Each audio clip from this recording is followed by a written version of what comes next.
یہ بات بالکل درست ہے کہ ہمارے درس نظامی کے نصاب میں کچھ ایسے اضافوں کی ضرورت ہے کہ جس کے ذریعے ہم مغربیت اور الحاد کے سیلاب کا مقابلہ کرنے کے لیے اپنے طلباء کو تیار کر سکیں۔ یعنی ایک نعرہ تو یہ بلند کیا جاتا ہے کہ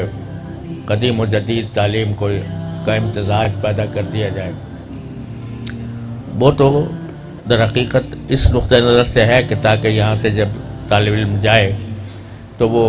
سرکاری مناصب تک پہنچے، سرکاری عہدوں تک پہنچے۔ تو یہ تصور تو ہمارے نزدیک درست نہیں ہے کہ اس کا موضوع ہی تبدیل کر دیا جائے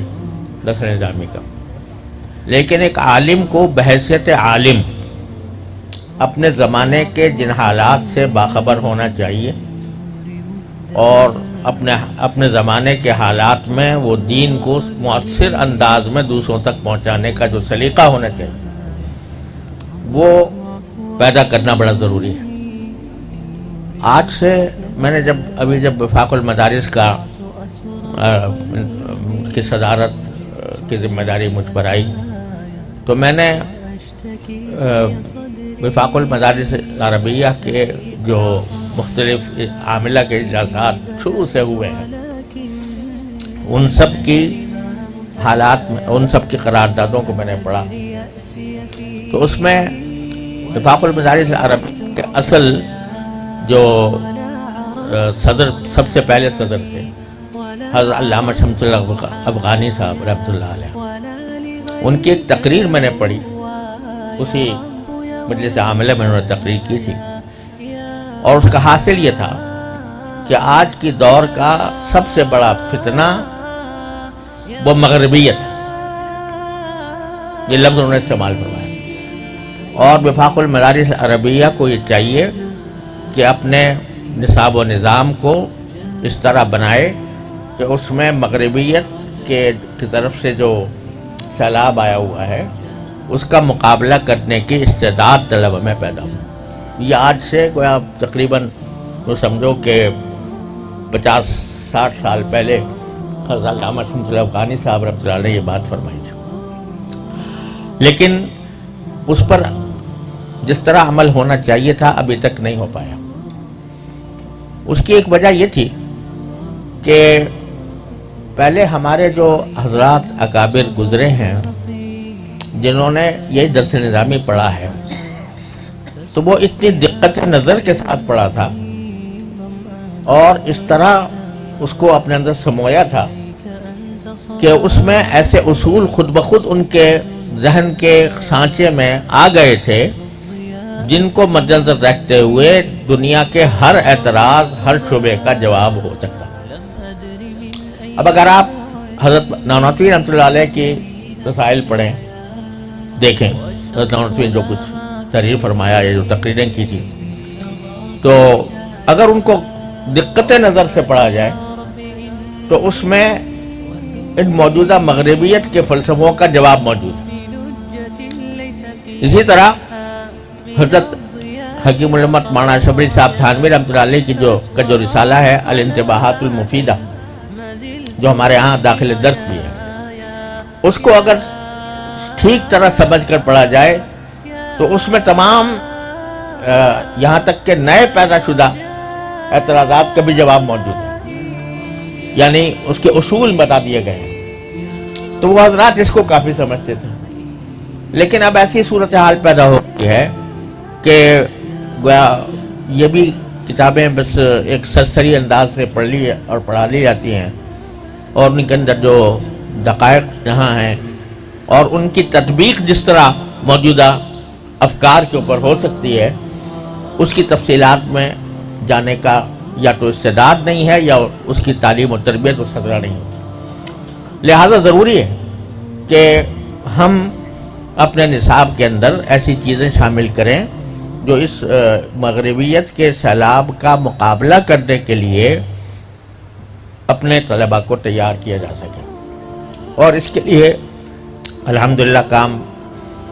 شروع ہو چکا ہے، اور ہمارے وفاق کے تحت ایک نصاب کمیٹی ہے،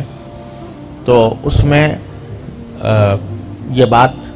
اس کو سپرد کی گئی ہے کہ وہ نصاب کا اس پہلو سے جائزہ لے کر، اور اس میں جہاں بعض چیزیں ایسی ہیں جو اب غیر ضروری ہو گئی ہیں، مثلا منطق جو ہے، جو پرانی پہلے کسی زمانے میں ہم نے تو ملا حسن بھی پڑھی تھی، اور ملا حسن کے بعد پھر آگے جا کر پتہ نہیں میر زاہد رسالہ خدا جانے کیا کچھ پڑھایا جاتا تھا، اس کے بعد پھر سلم تک نوبت آ گئی، پھر اب سلم بھی چلی گئی، بیچاری بال قطبی رہ گئی، تو وہ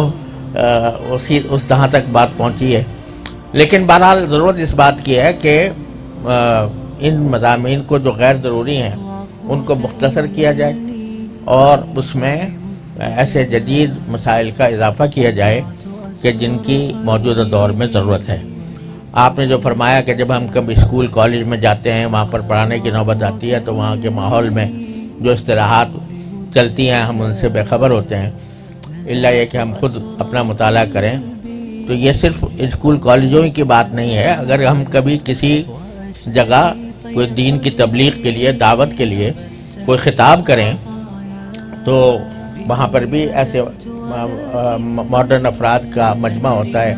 کہ جس میں اگر آپ اپنی اصطلاحات استعمال کریں گے تو ان کے سر سے گزر جائیں گی، آپ کو ان کی زبان میں، ان کی